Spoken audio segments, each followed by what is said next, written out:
The end of the stamp duty holiday has resulted in some of this softness in March. Prices down 1% on the month, 0.9% over the year. It's not just about the ending of the stamp duty holiday. Clearly, it's still a very difficult situation for households. The economy is not growing. Unemployment is still very high. All those factors weighing on demand. But I think the extent of the decline in prices in March has definitely been influenced by the end of that stamp duty holiday.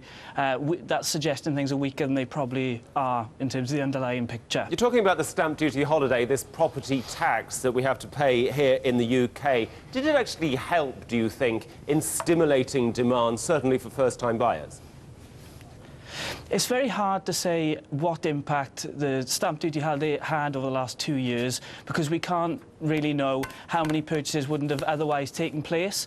But it's definitely the case that it's shifted when transactions have taken place over the last 3 or 4 months. It's definitely the case that many first-time buyers look to move in January or February to try and take advantage of this holiday, and that's resulted in quite a sharp decline in activity in March, basically as payback for the fact that many of these purchases were brought forward into the year. Now, that impact, that dampening effect on activity and prices will probably fade over the summer months. Nevertheless, it's still our view that the weak economic backdrop is the main dragging anchor on the property market at the moment, and we still expect prices to be pretty flat over the next 12 months or so because of that weak economic backdrop. Because it is quite worrying, isn't it, for a homeowner, because the average house price year on year is now in negative territory for the first time in 6 months. So basically what you seem to be saying to us is things are just going to be moving quite sideways, right?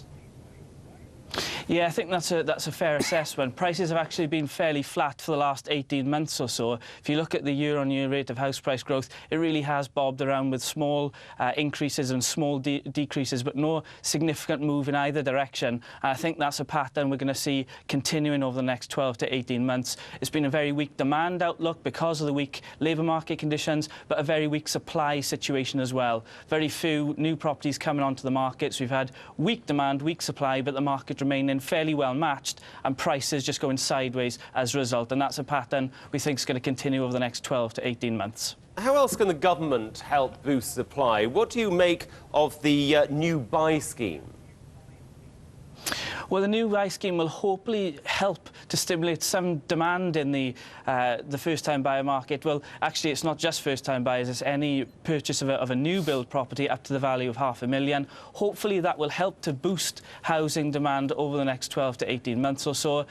What's not clear is whether or not it will have an impact on stimulating construction activity. Now, hopefully it will, together with the government's aims to simplify the planning restrictions. Hopefully all those things will help to boost the supply side, and that really is needed in the UK at the moment. If you look at England, if you look at the pace of household formation, there's around 200 to 240,000 new households expected to be formed every year over the next 10 to 15 years. At the moment, we're only building about 100, 110,000 new homes, so a clear gap between the natural growth in the number of households and, unfortunately, the supply side at the moment not keeping up. Gardner, Chief Economist at Nationwide Building Society, many thanks.